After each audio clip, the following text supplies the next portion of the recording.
Já se perguntou quais são os erros mais comuns ao lidar com crianças com transtorno do espectro autista? Se você está curioso para descobrir, continue comigo até o final desse vídeo.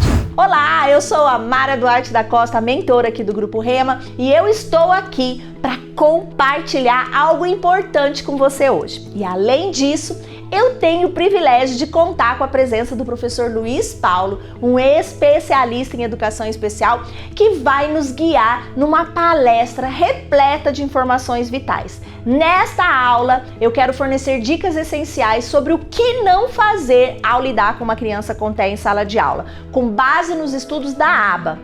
Agora, para não perder essas informações valiosas, inscreva-se no nosso canal, ative as notificações.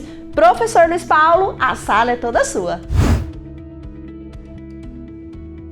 Então nós vamos estar falando agora, aprenda o que não, né? Fazer com uma criança com TEA, segundo a análise do comportamento aplicada, tá, gente? Então, uma das coisas mais importantes que nós precisamos entender é o seguinte: o professor não deve deixar de sistematizar e organizar os métodos de ensino com a finalidade de ensinar de uma forma eficaz. Isso é muito importante para nós, gente. Por quê? Tá? Toda hora que você for trabalhar com uma criança, que você for trabalhar dentro do princípio da análise do comportamento, como você trabalhar com crianças com autismo, a gente tem que levar em consideração a forma como eles aprendem. E é um ensino sem erro, tá? Sem possibilidades nenhuma de erro, porque são crianças, como a professora, né, anterior falou de uma forma brilhante, né, a questão visual, né? Então eles são pensadores visuais, eles requerem essa organização para o processo de aprendizagem. Então, portanto, essa é uma questão que nós não podemos deixar de fazer. Atender uma criança sem um plano, sem uma organização prévia, sem uma previsibilidade, vai ter problema. Então, nós precisamos, acima de tudo, sistematizar e organizar esses métodos de ensino de acordo com a criança, né, com as necessidades que ela necessita. Não priorizar a organização das tarefas com base no ensino estruturado, com dicas e pistas visuais, seria um erro fatal, tá? Porque nós trabalhamos com suportes. Aqui eu estou falando de suportes visuais. Suportes visuais é uma prática baseada em evidência, de forma cientificamente comprovada, tá? Dentro de todo esse processo, faz parte da análise do comportamento aplicada, todas essas práticas baseadas em evidências que consolidam esses processos, tá? Então, isso é essencial. Então, nós não podemos deixar de dar esse suporte para a demanda de pistas, né, visuais, tá? Então, outra questão importante aqui é o ensino estruturado. Tá? Então, toda essa base do ensino estruturado facilita com que essas crianças aprendam, facilita o processo. Então, o que é o ensino estruturado? Vai facilitar com que essa criança aprenda, organiza, a gente sistematiza esse ensino. É um ensino sem erro, tá, gente? Isso é muito importante a gente entender e priorizar. Então, seria um erro fatal que nós não podemos deixar de fazer. Não possibilitar uma estrutura que dê esse suporte para essa criança, né? Então, muitas vezes, né, quando a gente vai tá ensinando esse processo, tá colocando isso para a criança, o profissional diz, mas ele já sabe, ele já entendeu. Gente, não corram esse perigo, né? Isso é um perigo para a criança em termos de aprendizagem, porque assim, não quer porque o fato de você ter ensinado uma vez uma determinada atividade, isso não significa que ela vai saber imediatamente a outra, que tem outro formato, que tem outro objetivo, que tem outra tarefa. Você vai, né, colocar como julgando que ela conseguiria. Não, isso é preciso e importante ter a condição dessa organização, tá? O ensino, é importante, as estruturas visuais é importante. Então, o que seria um erro? Tá? A gente não oportunizar essas possibilidades para a criança. Não deixar de seguir instruções para as tarefas e o uso de dicas e reforços devem ser organizados, sistematizados, a fim de propiciar experiências de sucesso. Ou seja, nós não podemos deixar de oportunizar tudo isso, tá? A questão da instrução programada, a organização, a sistematização de tarefas, o uso de dicas, gente, dicas, pistas visuais que favoreçam o ensino.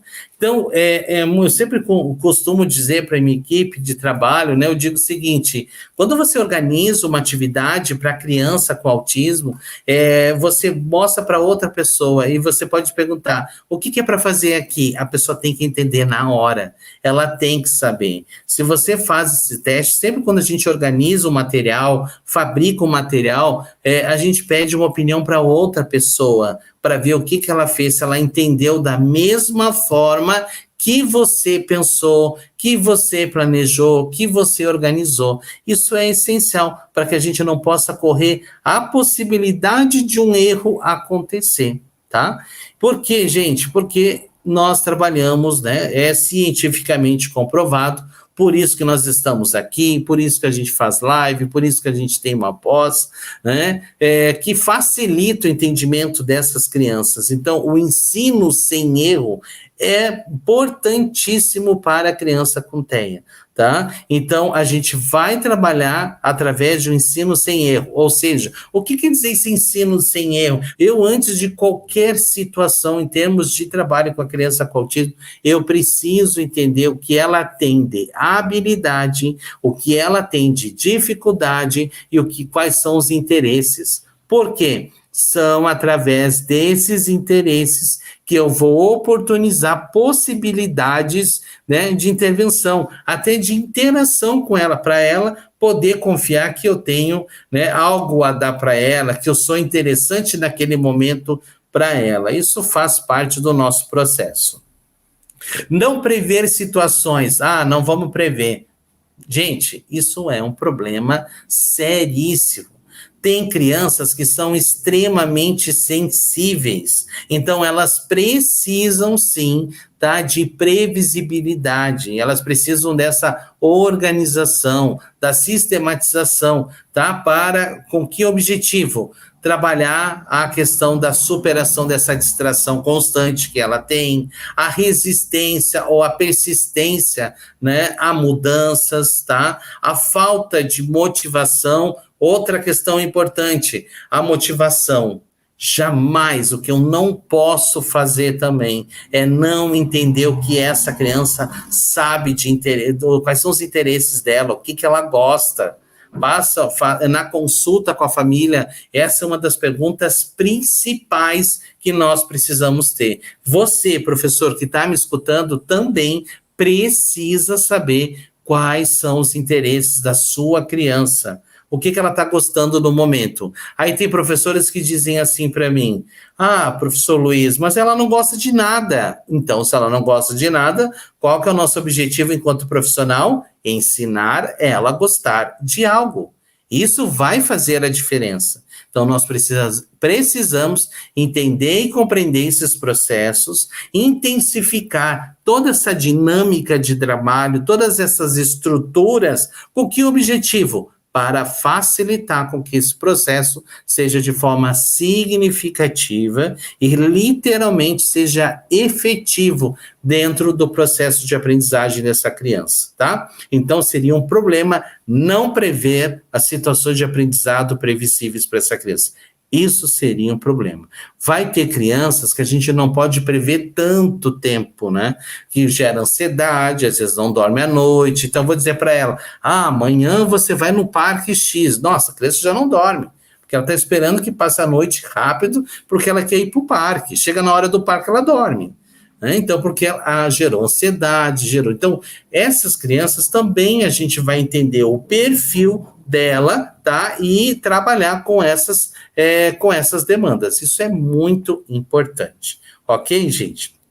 É claro que nós também temos aquelas crianças que são verbais, que chegam para você, que você já consegue, de alguma forma, ela já chega dando atenção para você, interagindo com o objeto que ela tem. Então, isso também, o que a gente faz? A gente entra nesse universo. Ah, ela chegou brincando com o ursinho, nós vamos brincar de ursinho, nós vamos começar. Então, a gente vai trabalhando dentro dessa perspectiva, tá? E sempre, mas sempre, quem é essa criança? Quem é essa criança que está na nossa frente? Que perfil que ela tem? Isso é uma condição necessária para um processo de aprendizagem, ok? As instruções podem ser dadas verbalmente, mas sempre com o apoio de instruções visuais. Não podemos deixar acontecer, tá? As instruções serem dadas somente verbalmente, gente, tá? Ela precisa ser com apoio visual.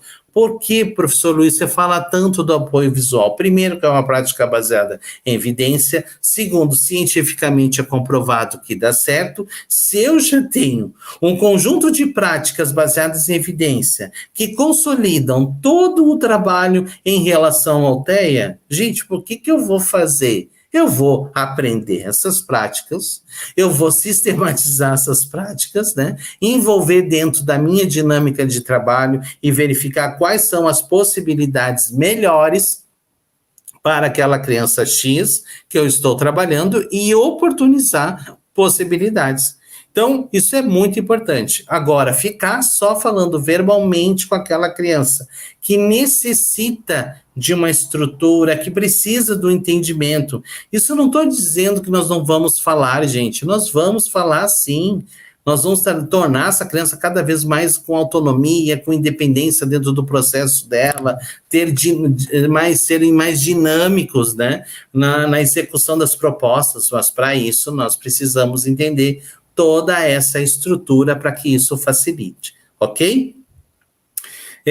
As instruções devem ser de acordo com o nível de compreensão do aluno, preferencialmente usando regras claras, palavras simples associando a gestos ou imagens. Ou seja, é isso, está aqui a resposta. Por que a gente não pode ficar só com instrução verbal? Porque muitas vezes tem crianças que vão ficar dependente desta demanda verbal, tá? Que vai gerar dificuldades mais importantes no desenvolvimento. E aí, daqui a pouco, ela tá louca para ir no banheiro, querendo ir no banheiro, e ela fica esperando você dizer o sim para ela ir. Aí nós estamos tornando essa criança refém, né? Então, a gente precisa avaliar a condição dessa criança, a gente precisa verificar as possibilidades para promover, né, possibilidades de ensino eficaz, ok? Erros, vamos lá, olha os erros aí. Gente, não trabalhamos com a situação do erro, tá? Ele vai acontecer? Ele vai acontecer. Muitas vezes ele vai acontecer. Aí nós precisamos ir literalmente na hora, entender a dinâmica desse erro e já construir a facilidade para que ele já levando para o direcionamento do acerto. Se eu vejo um exemplo, eu estou dando uma atividade para a criança, de pareamento de palavras versus imagem. Eu estou vendo que aquela palavra, ela confundiu bola com bolo, ela vai fazer essa inversão. Automaticamente eu vi que ela já está direcionando. E se eu estou no processo de ensino com ela, que é 1 para 1, o que eu faço? Eu já tento direcionar, dar uma pista visual ou encaminhar aquela mãozinha dela lá para o acerto, para evitar a possibilidade de erro, ok? No caso do uso da instrução verbal, isso significa usar a quantidade mínima de linguagem necessária. Eu tenho falado muito aqui também que uma das coisas importantes, falar é uma coisa, produzir linguagem é outra, é completamente diferente. A criança pode falar, mas não produzir linguagem, então, entende? Então, nós precisamos potencializar essas estratégias e possibilidades para que essa criança, né, seja envolvida no processo de comunicação e tudo isso aconteça. Então, vamos pegar um exemplo aqui. Quero que você termine de colar todas essas figuras de forma geométricas, de cores iguais. Enquanto terminar, você pode ir para a área do lazer, escolher um brinquedo para brincar. Olha quanta instrução eu dei para aquela criança, tá? Então, o que eu posso dizer e tirar tudo isso e dizer? Primeiro, termine a colagem e depois brinque. Eu estou sendo uma instrução mais efetiva, eu estou dando aquela condição necessária para aquela demanda daquela criança acontecer, ok? Seria um grande erro, gente, não variar. Olha que erro, não variar os materiais. Os materiais devem ser variados. Uma hora eu mostro isso num pareamento, uma hora eu mostro isso uma atividade dentro de uma caixa, ou daqui a pouco numa caixa arquivo que ela tem que pegar atividade e executar e depois guardar. Eu posso ter uma atividade concreta, eu posso ter uma atividade escrita. Por que é importante isso? Essa variação de material na execução com essas crianças, porque isso facilita, né, a flexibilidade do pensamento, a variação no material. Eu continuo na perspectiva dessa motivação, que é outro detalhe extremamente importante, né? Na área do autismo, nós sabemos que no autismo, gente, a motivação, ela é externa, ela é de fora para dentro, não é de dentro que nem nós para fora. É de fora para dentro, por isso eu tenho que saber os interesses que ela gosta. Ela gosta de bolinha de sabão, então na minha sessão, vou conhecer essa criança, vai ter que ter a bolinha de sabão, porque é uma forma que eu vou buscar de interagir com ela e de fazer esse processo, ok? Então, um erro é não variar material, pode ter certeza que desmotiva essa criança, a criança não quer mais para a escola, começa a não querer mais fazer nada, isso se torna chato, tá? Porque ela está sempre fazendo as mesmas coisas, do mesmo jeito, da mesma situação. Isso é um problema gravíssimo, tá? Então, quando eu falo que no processo de aprendizagem, a gente aprofunda esse conhecimento lá dentro da pós, e a gente diz o seguinte, que a criança, ela precisa, tá, da repetição para aprender. Isso quer dizer que a repetição, gente, ela tem um controle, ela tem uma organização,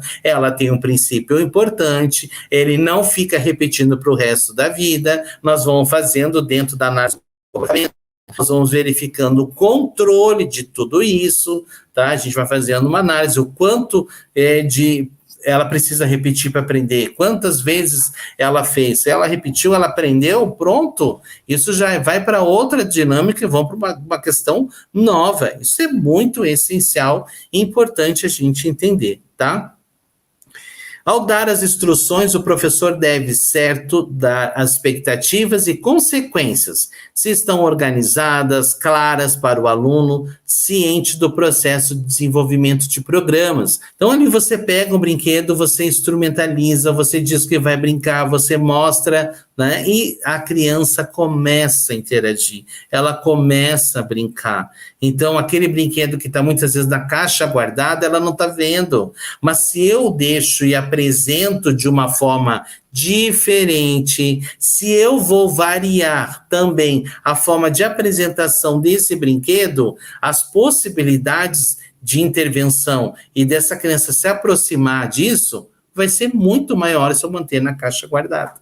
Tá? Então, por isso, a variação na forma, né, eu chamo de disparadores, né, deixar aquele disparador para aquela criança olhar, chegar na sala, brincar, verificar o que ela pode fazer. Isso também são situações que a gente pode falar. Aqui eu peguei o exemplo do brincar para a gente trabalhar dar um exemplo aqui para vocês. Outra questão, processo de desenvolvimento e programas. Quais são os programas dessa criança? Quais são os programas que vão ser trabalhados? Isso precisa ser entendido para que eu possa ter os programas, ter a clareza dos programas e a forma como eu vou variar esse material, ok? Isso é essencial para nós aqui.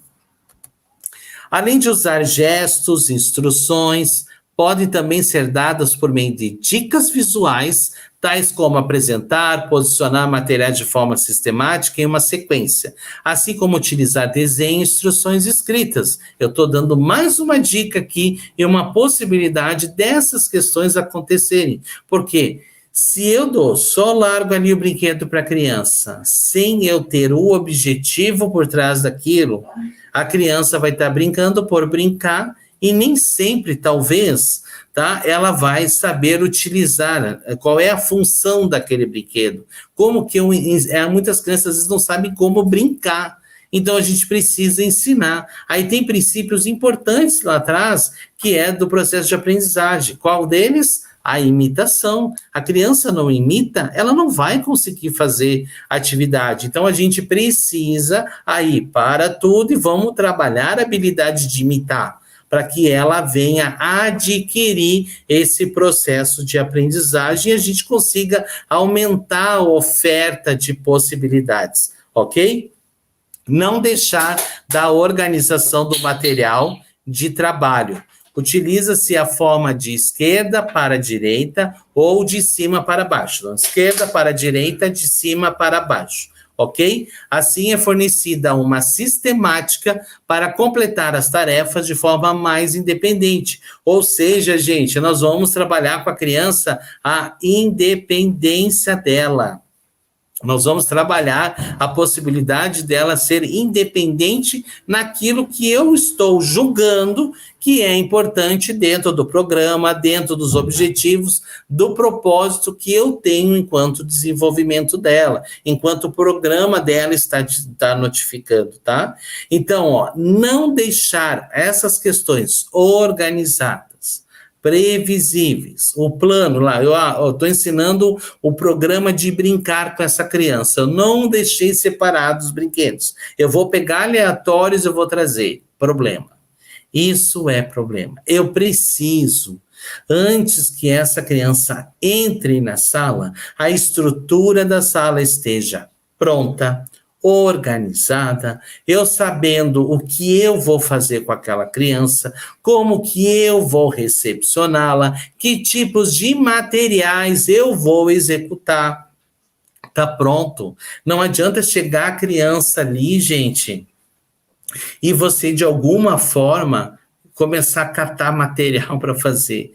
Ali você já perdeu o comportamento da criança, você já perdeu várias situações que são pequenas. Gente, outra coisa, na criança pequena, especificamente, cada minuto, cada segundo pode ser diferente um do outro.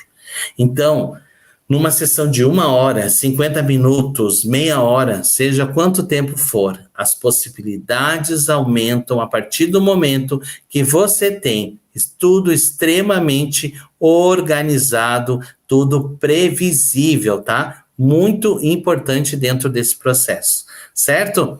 Bom, então não deixar de fazer isso é necessário. Então ir para a sala, começar depois. Gente, eu mesmo, no meu horário, né? Eu trabalho de manhã na clínica, vou almoçar. Eu sei que daqui a pouco vai ter uma criança que vai chegar, eu já deixo tudo pronto. Tá tudo previsível, que eu já chego, do almoço já vou, tá ali, começo a trabalhar com a criança. Não se tem tempo, a gente não pode perder tempo, tá? Todo o tempo ali é importantíssimo você canalizar isso para a criança, certo?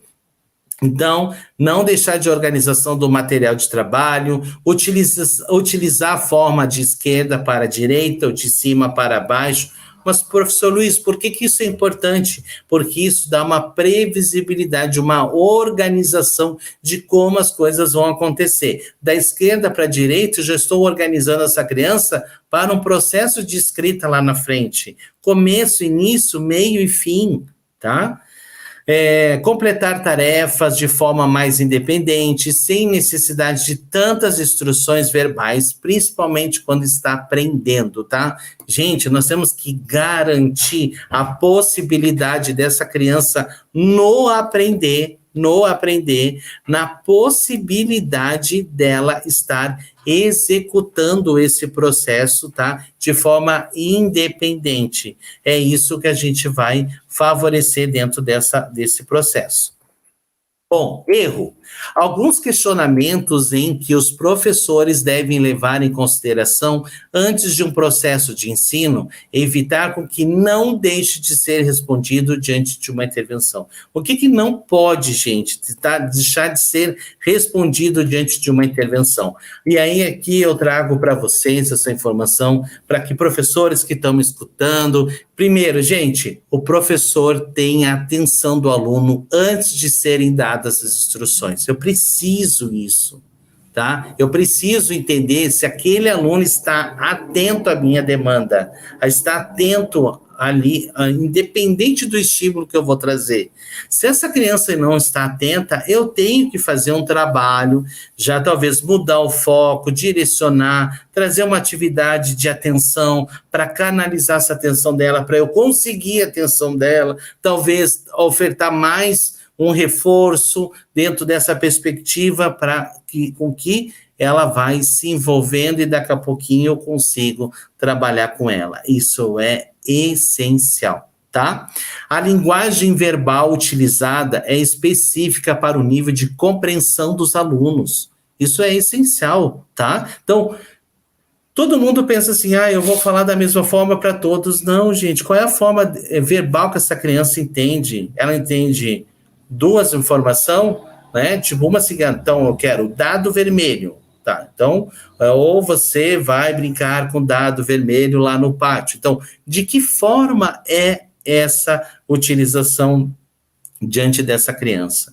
Por quê? Porque nós temos crianças também que, literalmente, a gente tem uma dificuldade quanto à questão do verbal. Então, assim, ela é não verbal, então muitas vezes ela não entende, ela não entende, não compreende toda a demanda que vem verbal de você, então ela vai acabar tendo uma certa dificuldade de compreensão. E aí, o que a gente precisa entender nessa hora? Que forma que essa criança não verbal, ela se comunica para eu poder, de certa forma, favorecer processos que ajudem nessa construção. Aquela criança que é verbal também, mas ela tem um tempo de processamento da informação mais lento. Então, eu sei, enquanto professor, que a minha instrução, eu vou ter que esperar uns segundos ali, ela processar, ter a garantia que ele entendeu para que ele possa dar conta das demais atividades. Isso é essencial, tá?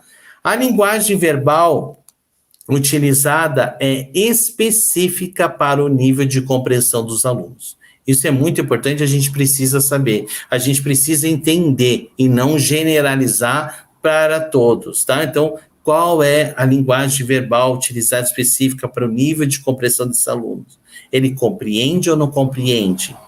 Os gestos estão acompanhados de instruções verbais para ajudar o aluno a entender quando ele está com dificuldade de compreensão? Será que as instruções estão certas? Está claro como ele entende? E a dificuldade dessa criança de compreensão, será que eu, enquanto professor, enquanto profissional, estou fazendo o processo correto? Eu estou alcançando o nível de entendimento dessa criança? Gente, é muito importante a todos vocês que estão me escutando, tá? A criança com TEA, ela aprende, independente do seu nível de apoio, se é apoio leve, substancial ou muito substancial, tá? Todos esses apoios a gente precisa entender, até segundo o DSM-5-TR, que em todos os apoios de níveis, tá, do autismo, nós vamos entender que, em algum momento, todos precisam de suporte. Uns com mais, outros com menos, em alguns momentos. Mas eles precisam. E cabe a nós entender essa demanda, a dificuldade e promover possibilidades de intervenção, tá? Então, vai acontecer que muitas vezes aquela criança chegou para a tarefa, para a atividade, eu não vou poder propor aquilo, porque ela não consegue. Ela está com um comportamento tão alterado que não está dando. Então, eu sei que aquele dia eu vou baixar o nível de exigência e vou tentar manter com que ela fique bem. E está tudo bem, no outro dia a gente retoma aquela situação, tá?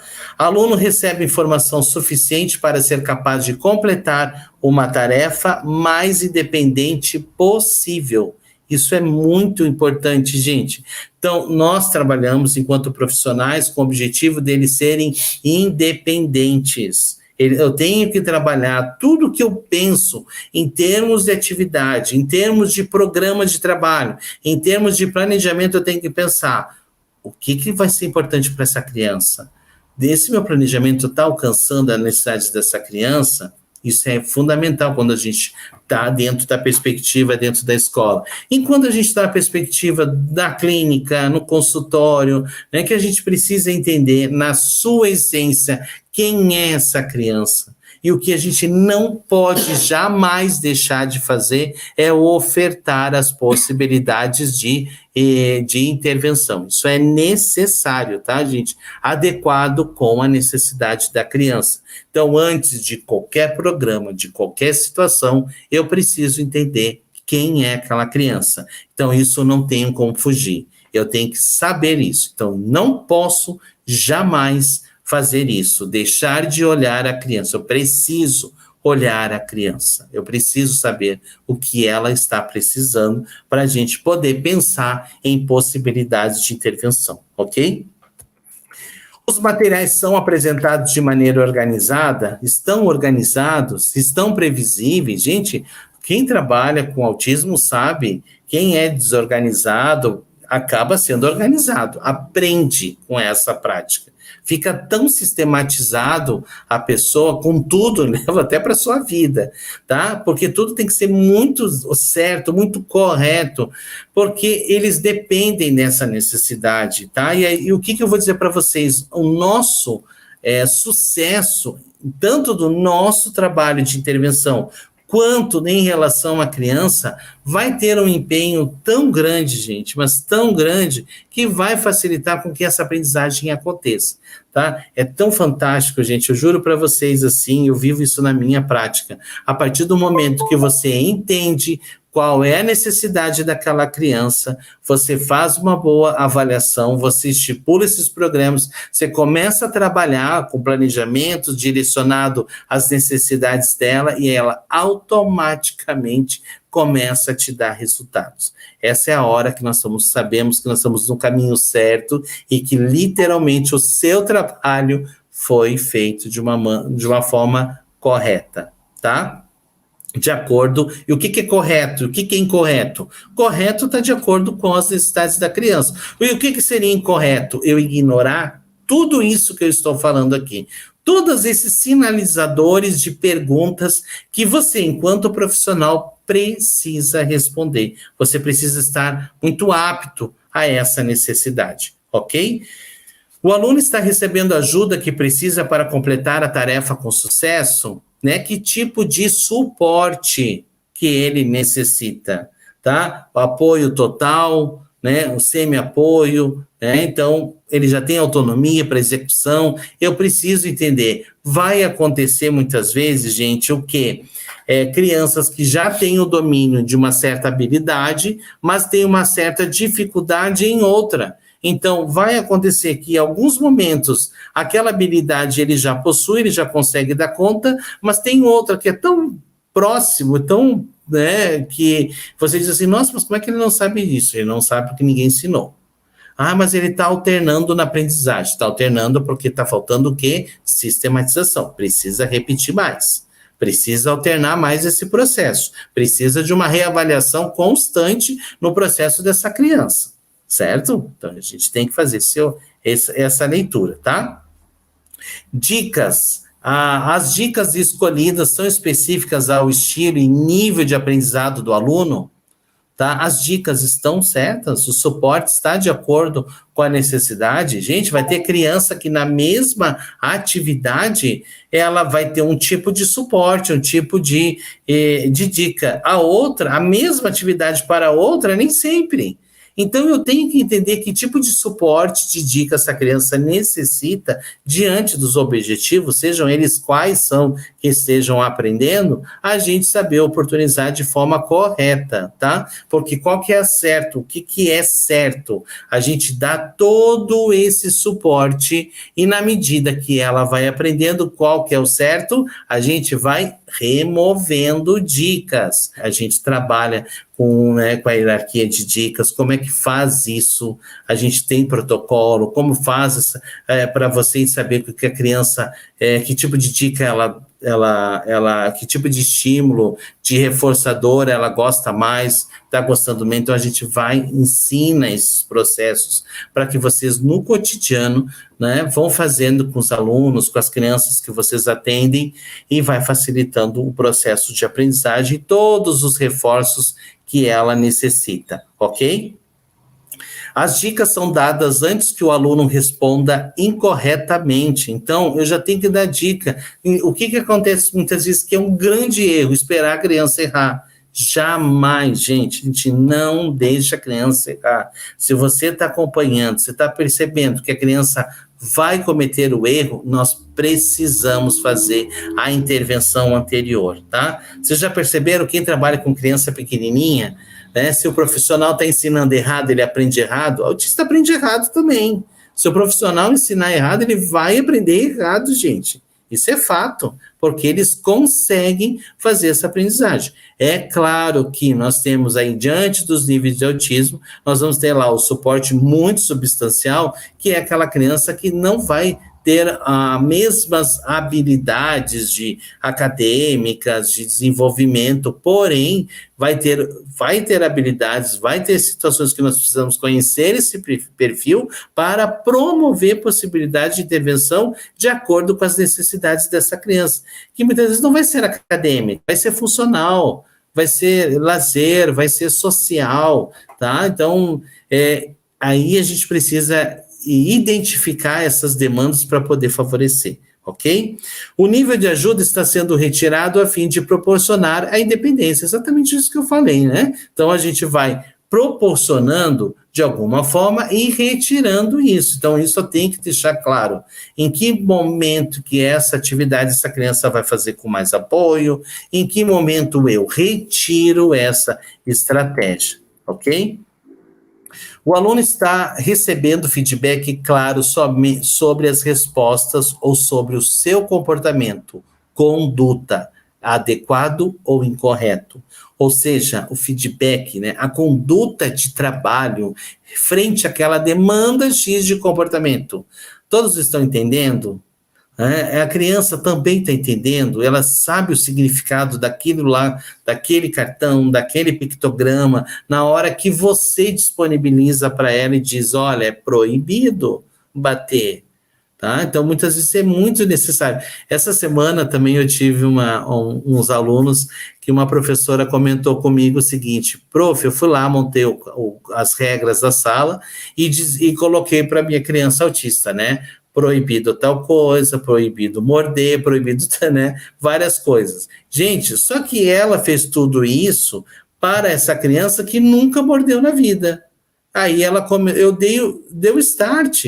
Então, jamais a gente vai trabalhar num sistema de regras de sala, de convivência, eu colocar um comportamento que essa criança nunca fez. Deu curiosidade, ela achou interessante, o que está acontecendo agora? Ela está mordendo, né? Então, algo que ela nunca fez. Então, a gente não trabalha, quando você vai montar a regra da sala de aula com aquele aluno, nosso aluno autista, eu tenho que colocar que são aqueles comportamentos do momento que estão acontecendo. Então, não é um painel de regras fixo, vai se construindo durante o ano todo. Surgiu uma demanda nova, coloco lá na regra. É como se fosse, né, não deixa de ser um painel comunicativo das informações de como essa criança tem que agir. Correto? Certo, gente?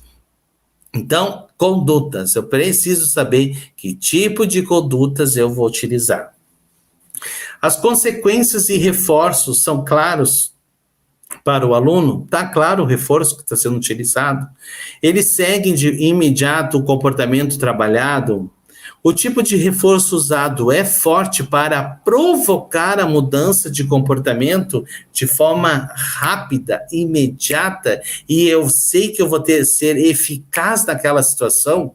Precisa ser respondido isso, porque senão eu tenho que rever esses reforços.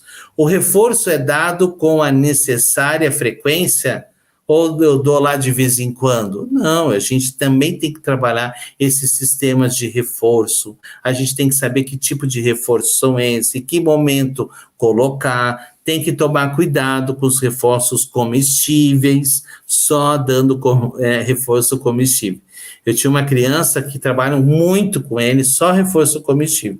Ele chegava lá para mim no consultório, automaticamente ele pedia bala, bala, bala, bala. Ele só queria bala. Era a única coisa que ele pedia para mim, porque ele queria, de alguma forma, tudo que ele fizesse, trabalhasse com esse tipo de reforço. E eu trabalhava com outros reforços também, porque eu sei o quanto esta criança precisava flexibilizar este pensamento e esses reforços. Isso é muito importante, tá? Senão ele acaba conduzindo sempre para a mesma coisa. E isso a gente tem que tomar cuidado, porque a criança ela tem que entender o porquê que faz aquilo. Então eu vou utilizar muitas vezes um reforço desse que, toda essa profundidade do tema nos diz que é muito reforçador, que é o reforço poderosíssimo, que eu sei que aquele eu dou e ele para, né? Então, qual é um dos reforços que são extremamente poderosos hoje? Coloca a criança tá agitada, coloca o YouTube para ela para na hora. Por quê? Porque ali tem um universo de informações que ela está gostando e que vai fazer a diferença para ela, tá? Os reforços são baseados no nível de compreensão e motivação do aluno. Outra questão importante que nós precisamos entender é que a instrução ela é explícita. É uma estratégia baseada em evidência que apresenta metas amplas e divididas em habilidades. Os objetivos são direcionados individualmente, tá? Ensino assertivo, eu tenho que ser assertivo, eu não tenho aquele ensino que eu vou fazendo a minha parte e deixo com que a criança faça dela, não. Isso não existe aqui, não existe, eu não trabalho com autismo, tá, gente?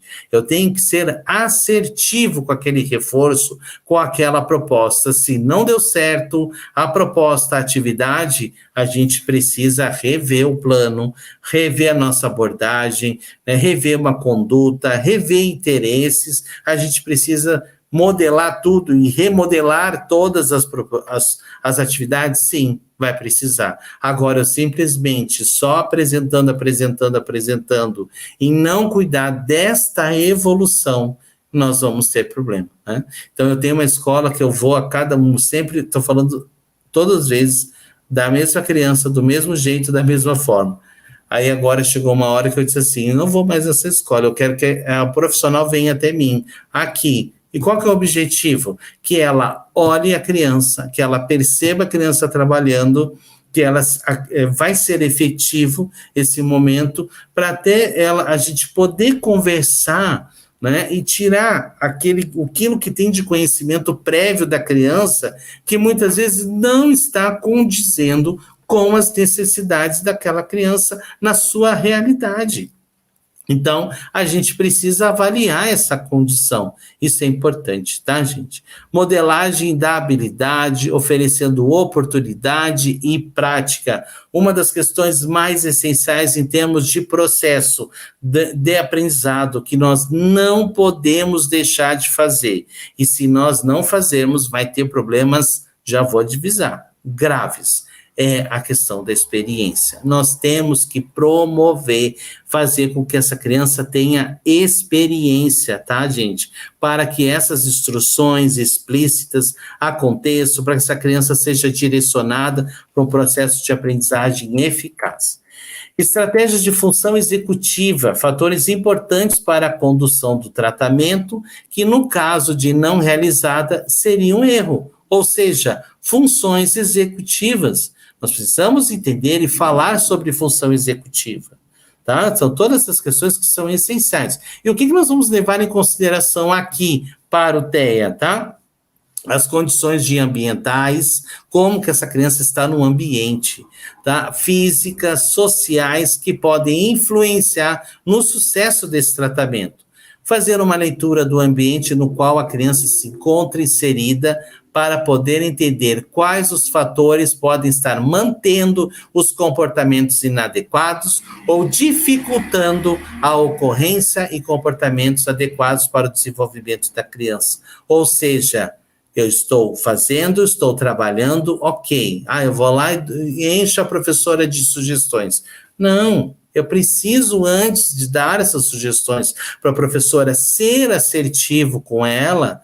Para eu ser assertivo com ela, eu tenho que entender quais são as demandas dessa criança ali naquele ambiente, da forma como acontece. Muitas vezes, gente, eu não vai precisar nem olhar a criança. Eu só observar toda a situação que está acontecendo, a gente, antes de chegar na criança, tem milhões de erros que precisam ser trabalhados, precisam, acima de tudo, serem entendidos e compreendidos para que, de alguma forma, as práticas sejam efetivas e que a gente utilize. Agora, quando a gente tem, né, o profissional que não está atento a essas demandas, que não tem este conhecimento da importância de um ensino sem erro, de um ambiente organizado e previsível para receber essa criança, de um programa, de um plano onde eu estou e para onde eu vou no desenvolvimento dessa criança, na sua globalidade toda, né, dessa condição de ser, eu vou estar pecando. Eu preciso fazer essa leitura antes, ok?